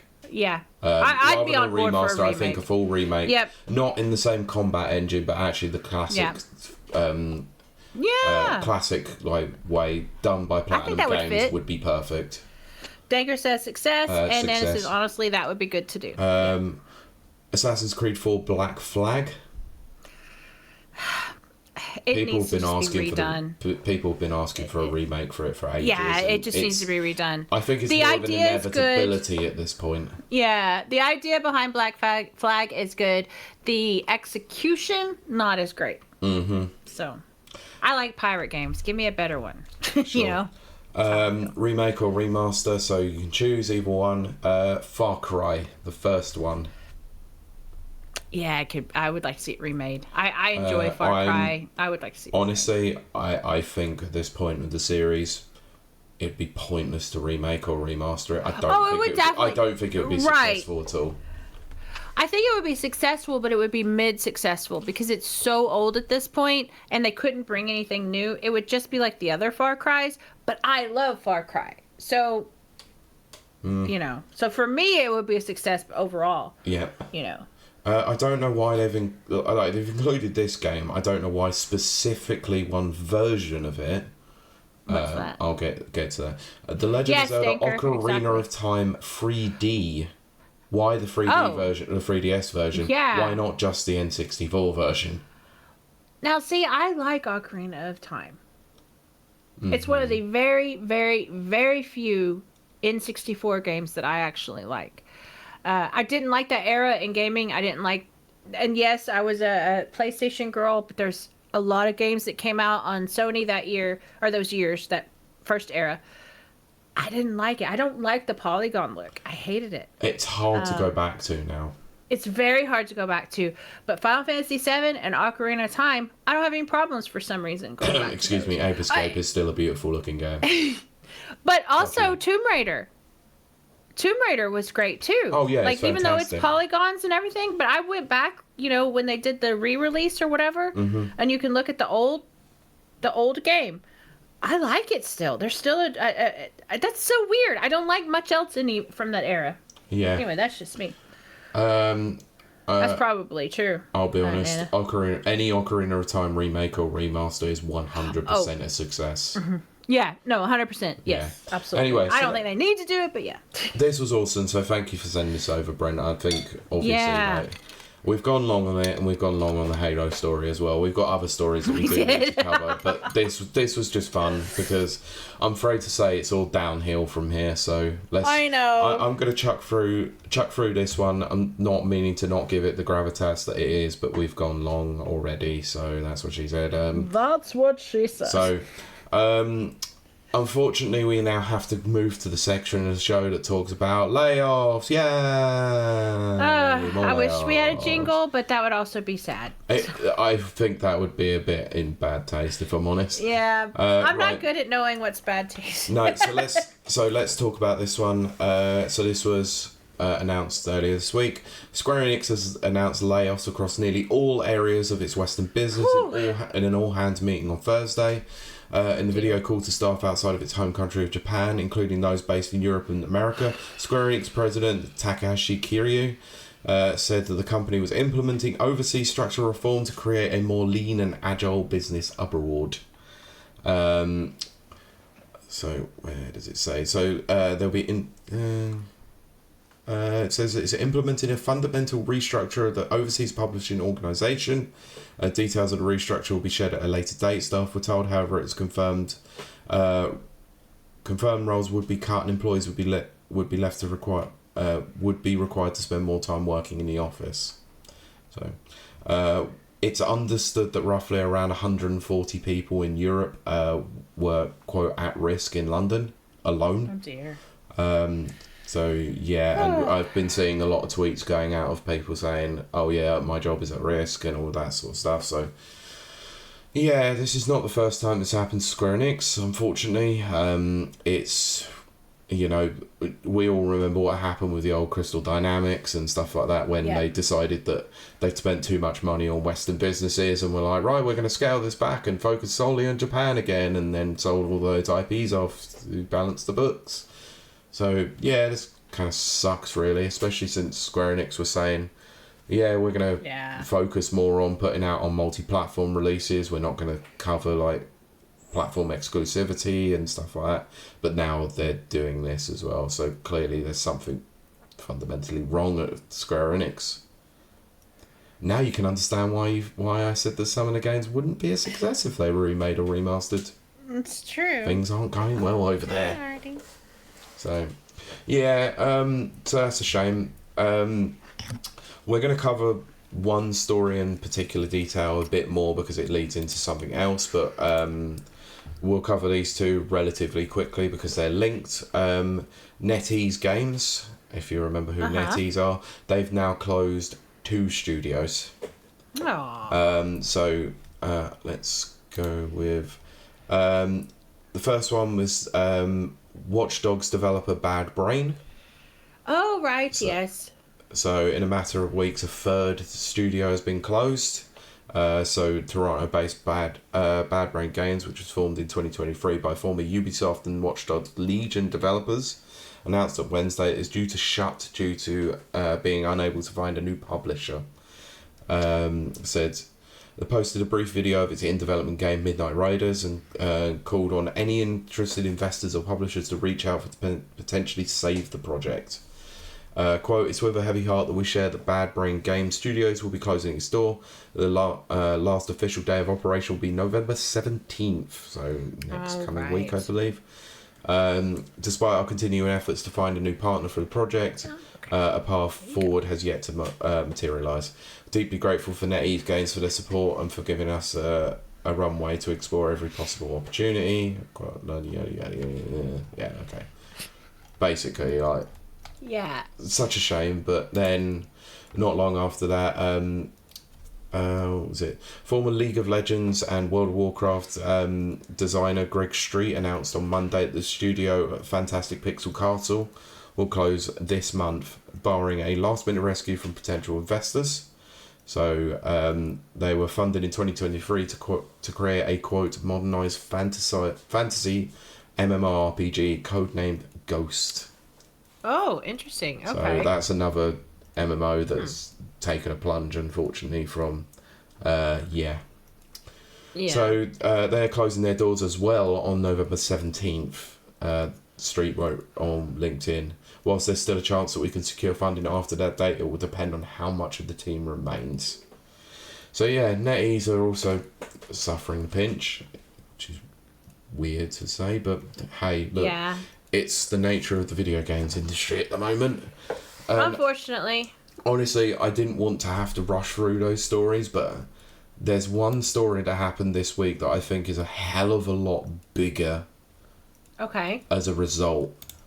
Okay. Unfortunately, everything got overshadowed by not only this particular thing, but a lot of stuff that was also happening around said studio.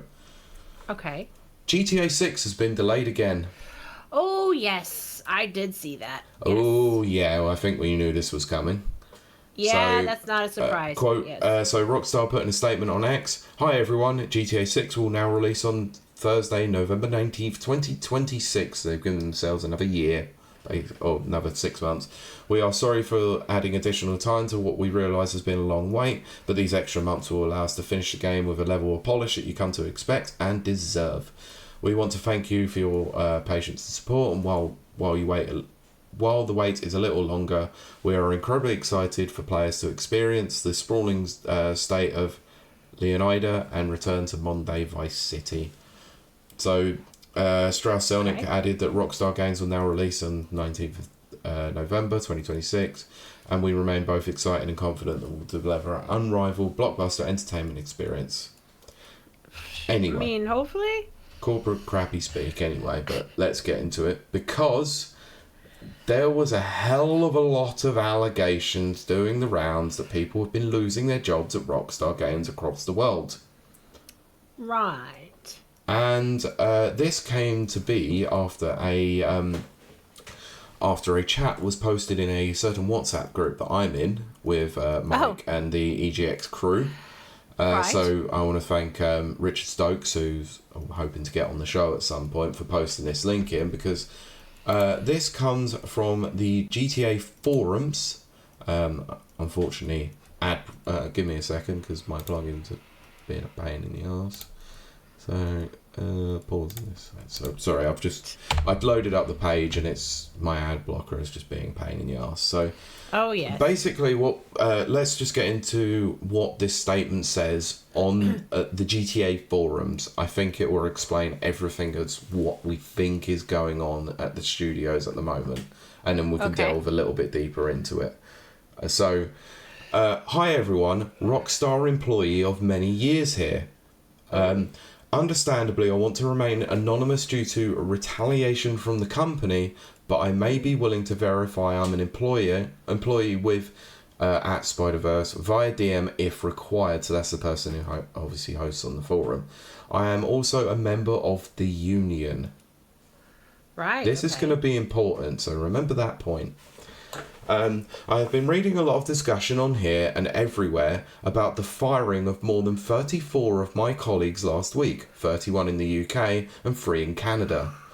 And have seen a lot of disinformation and lies that are really concerning, particularly concerning how so many folk are willing to believe the company's excuses. Ooh, okay. Interesting. Last week, my colleagues were in studio were each individually messaged by HR for a short friendly meeting under the friendly guise of, "Hey, are you free for a quick chat?" Oh, I hate that. Yes. Me too. Oh, I hate it. That. Upon attending this meeting, they were handed an envelope with a short letter stating that their employment had been terminated for, quote, gross misconduct regarding posts made in Discord. What? Okay, that came out of left field. Was not expecting that. Oh, I know. Wow. It gets worse. It gets worse. This is why I wanted to bring this up. This is a really interesting story, by the way. Yeah. They failed to provide any evidence when asked, nor was any stated in the letter, and did not divulge any other information or reasoning, quote, and any other reason. They refused their right to union representation in the disciplinary meeting, which is against UK employment law. Yes, it is. And was frog-marched out of the studio, with the meeting lasting less than 5 minutes. Oh my gosh. I was once fired like that. I think we all have, unfortunately. For colleagues who were not in the studio that day, they received a phone call from HR that lasted less than 2 minutes, telling them that they were fired and that they would receive the same letter as above.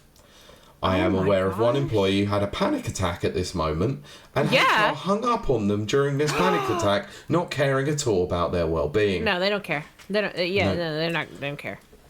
I will get to this in a bit. We'll talk about it. These colleagues of mine were hard workers who had spent many years at Rockstar in critical roles. Whilst colleagues who have been at Rockstar for more than 18 years, and none of them have ever had a disciplinary in that time. They are not easily replaced and will certainly affect us in making our project deadlines. Oh my god. These are very senior artists, animators, QA testers, designers, programmers, and producers, including leads. Okay. All super talented people who are proud of their work over multiple Rockstar titles, and all they wanted was the best for Rockstar and their fellow colleagues. So, some of these members were off sick, recovering from surgery, or on paternity leave, fired without pay, losing their careers and putting them into hardship in the lead up to Christmas, and even potentially losing their visas to work in the UK. Oh no. Let me make this clear. I never saw any discussion leaking of Rockstar projects in the union Discord.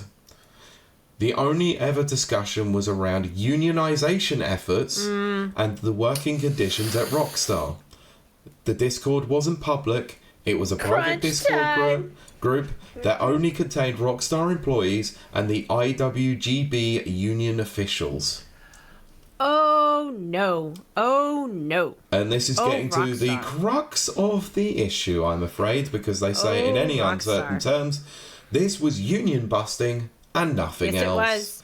It absolutely was. Everyone fired was a union member. They were also predominantly for those who were on the union organising committees of each UK studio. Can't do that in the UK. No, They're going to have retaliation. Oh my god. Just 1 week before, the union had reached 200 members, taking us over the 10% threshold required to seek recognition and begin engaging in collective bargaining, allowing us to negotiate directly with the management on the key issues that affect us: worsening crunch, inadequate pay, and inflexible working arrangements. Oh, American companies, you don't understand how the rest of the world works. It continues. Don't you worry about this. Oh, goodness gracious. They have fired over 34 of us now. There are over 250 of us in the union employee Discord. There is a fear that if they get away with this, they'll have nothing stopping them from doing this again and again. That's true. Those of us who are lucky and remain for now work in fear. Fearful when talking to each other at the tea prep, fearful that we're next in line and easily got rid of, too scared to go outside the studio and talk to or even acknowledge our colleagues outside protesting in fear of reprisal. That was what we're getting to, because there were some protests about unionisation was going on outside the studios. But Nana says Kiley Rockstar is British, so it's even worse. I thought that there was only an offshoot that was like in Scotland or whatever. No. Rockstar's a British company? DMA Design originally started in Edinburgh. Yeah, I knew that. No, they are still technically full on based in the UK. They have offices. They should know better. They have offices across the world, but their main base of operations is still in the UK. And especially if they're in Scotland, which is like the hub of unions. Yeah. Oh my gosh, I'm actually shocked. Yeah, morale. I'm actually shocked. Morale in the studio is at rock bottom. When we should be excited about what's to come over the next year, we are now totally deflated, and our trust and confidence in others is totally shot. I'm so angry. Which is the truly heartbreaking part. For all of us in the union, all of our ambition was to make Rockstar a happier, fairer, safer, more equitable place. That's all. What has happened clearly shows that we care more about the well-being of our colleagues at Rockstar than the company does. Yep. The union remains unbowed and is fighting to win the reinstatement of every dismissed employee member of staff at Rockstar through legal means and campaigning. The fight is critical. If Rockstar can get away with this, they will keep treating their workers with disdain, disrespect, and subjecting them to continued illegal treatment. Yeah, it is Thank you for your time, and I hope that this is some truth that helps you to all understand what's going on at the moment. So they said if you could contribute towards a fundraiser, the fighting against the dismissal, you can do so at the link. So I will include that within the show notes if anyone actually does want to get involved with it. Obviously, that would be a good idea. This is all a claim, so we can't verify any of this, unfortunately. But considering, I'll get to the story in a minute from VGC as well. It would be really appreciated if we could share the above link. I won't be cross-posting this to other forums, but please feel free to share. Cheers. Oh boy. Unbelievable. I am genuinely shocked. I would not expect this. Well, I guess they're chancing their arm. I wouldn't expect this from a British company who knows better. That's all very illegal and very provably illegal. Mm-hmm. I don't know what they're thinking. I do not know what they're thinking. I'm actually quite disappointed. So let's get to the official story that came out from VGC. This is okay. Let's have a look. See, 2 secs.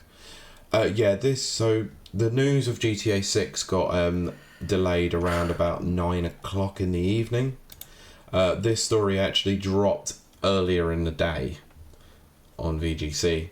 I think it was elsewhere as well. So Rockstar Games has claimed that its decision to fire dozens of employees last week was due to their alleged leaking of company secrets, not attempts to unionise.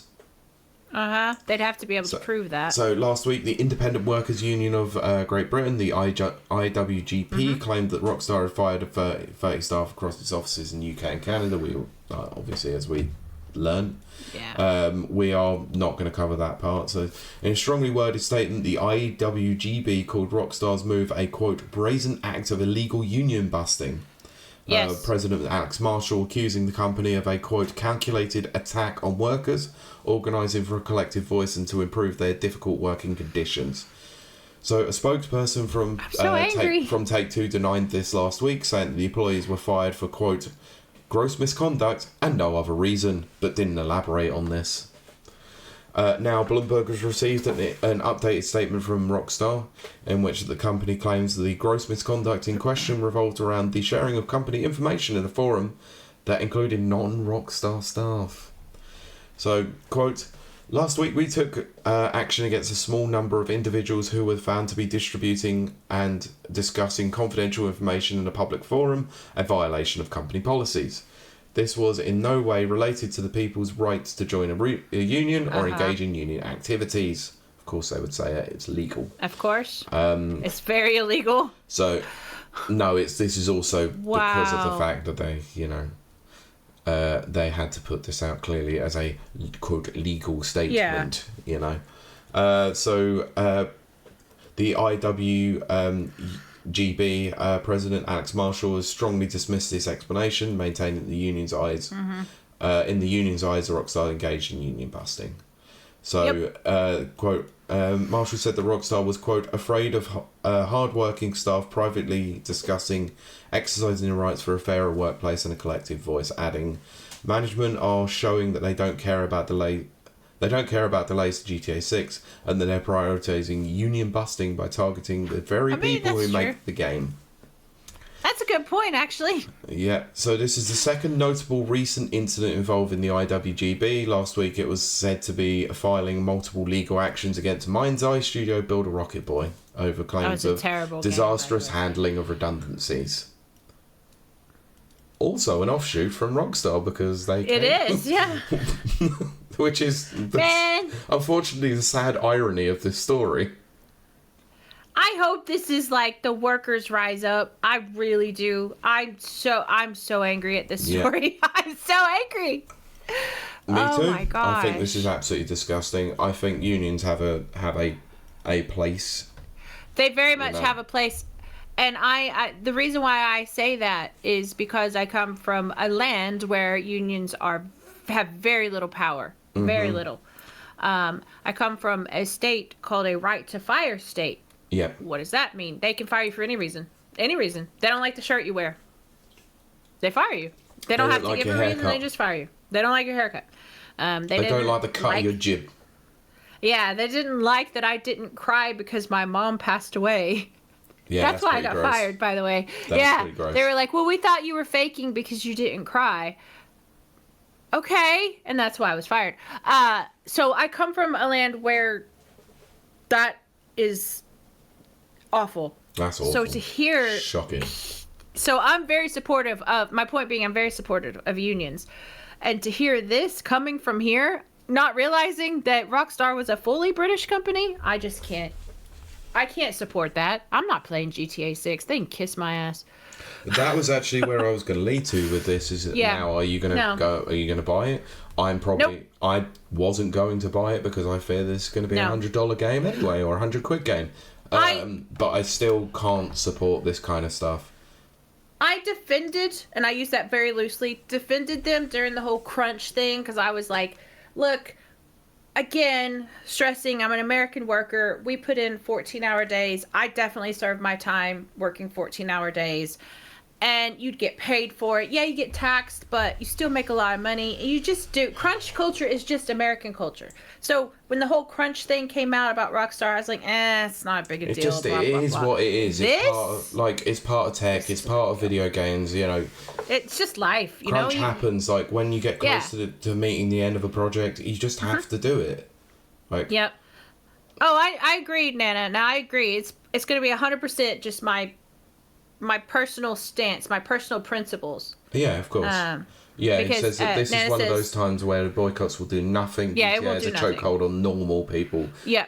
This game will do well no matter what. I agree, and I think that's wrong, to be honest.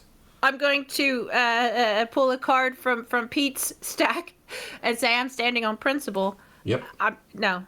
No, F off GTA 6. I was looking forward to it because too. it's based on Florida, and the teaser, it felt so like that's my area, southern U.S., and it was like, oh, it's gonna be so good and blah blah blah. F that in the A. Yeah, that's what absolutely. Like, I've done it with EA, I've done it with Ubisoft, I've done it with Riot Games. I said it on the Evo episode. I refuse to play 2XKO even though it looked cool because I have issues with Riot Games. They might have cleaned up their act since then, but that stink still sticks around for me. I will not be supporting Rockstar if it is found to be union busting officially. Like, at the moment, it is obviously, all claims. It's under investigation and all of that sort of thing. I agree that unions have a place, but in some industries, I feel like unions kind of take the piss really sometimes, and they just want more money out of things, and because they want their membership fees, but because they can't. Yeah, I mean, now that does bother me. But it does happen. But when you're busting up a union, I think that's absolutely abjectly wrong and should never be done. People should have the right to be able to join a union if they want to. If they need impartial representation in an ongoing employee issue, then with their company, then they 100% should have that available to them. And I've been in jobs where you've needed a union involved because the HR are not there to support the workers. They are there to support they're to protect the company. Yes, 100%. Absolutely. It is awful, but obviously we have to go by and say, unfortunately, in this situation, these are all claims at present. They are not legally binding. They're not been proven in a court of law. So this is all just rumour, hearsay, speculation. Please do not steal me, Strauss Zelnick. Yes. Also, it's funny because Lord caught me F that in the A because I had to self-censor. Yeah. I wanted to say the real words. Oh, we all did. Naz says I had no interest in the game. Anyways, honestly, so this doesn't change anything for me. Fair enough. I did have interest because I do like GTA. But I mean, too. I prefer Red Dead Redemption, 2. But I still love the franchise. But it's too. They've reached a point with me that's too distasteful. It is, I mean, we've gone too far. I mean, it was already bad enough when they were doing some horrible stuff like during the Red Dead Redemption 2, the development. It was already bad enough. But if they're specifically actually going out and union busting and firing people just because they want, that makes me angry. Yeah, it is horrible. And it's the one time that I would actually say that a socialist thing actually does work. It's true. See? I can support socialism in some degree. Yeah. Sometimes I can see Pete's side of things. Danker says I probably can't play it for another year after anyway. PC. Yeah, it's going to be too expensive anyway. It's going to be a $100 game. Right, this is the end of the stories. This has been a long one. We discussed things that probably shouldn't have gone on as long as they did and had to... That's what we should call it, the long one. No, actually, you came up with an absolute gold one because you called him Markiplier. So the episode is now called Marquee Plier. Okay. Drunk Kiley has the best titles. There you go. That came very early in. That's why I said I already had an episode title. Perfect. Right, close us out, please. Yes, we do. Thank you so much for joining us on Kiley's Socialist Rant. No, I'm kidding. No, we do thank you for joining us. It was great to be back. Expect Kiley to be fired because I would have union busted her next week. That's a joke. That's a joke. That's completely a joke, and it's hilarious. But this is the point where I remember the words that should be in my brain, which is, Pete, where can they find you? In this room. No.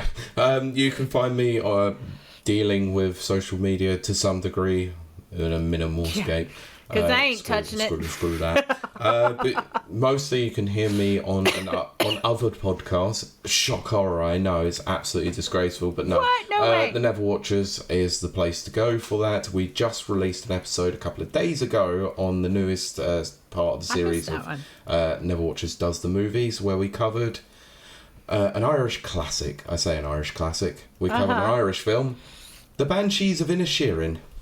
Oh yeah. Oh, okay. I didn't catch the episode. No, so it only went up on catch Saturday. So right. Okay. So yeah. Very good. So yeah, you can check that out on Spotify, Apple Podcasts, the like. Just search The Never Watchers or search it on social media. Take you to all the places you can see it.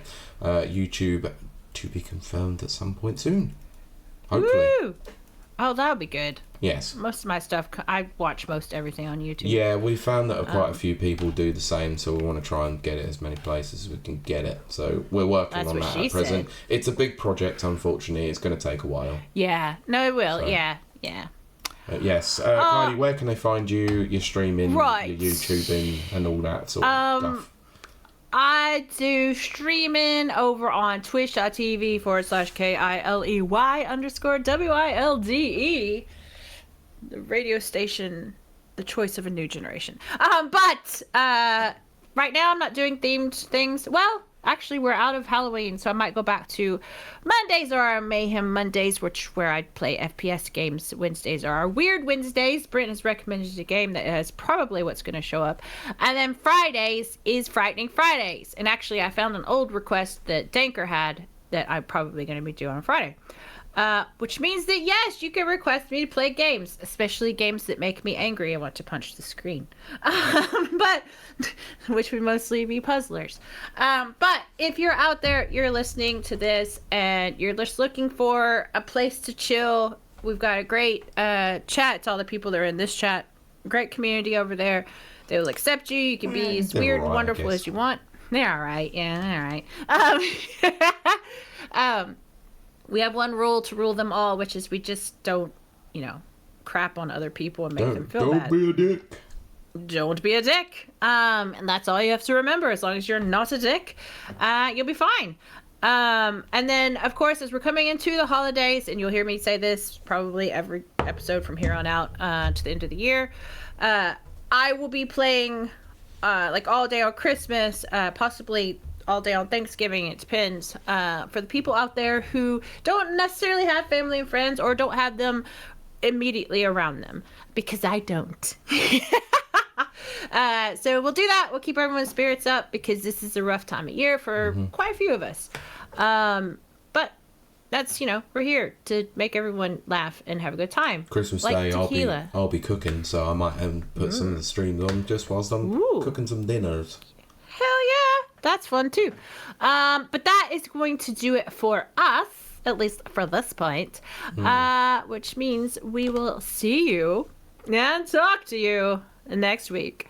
Bye. You'll hear from my union representative next week. Bye. Thank you for listening to this episode of Rapid Reviews Radio Podcast. You can watch the recording of the show live on Twitch every Sunday evening at 7 PM UK time at www.twitch.tv/rapidreviews.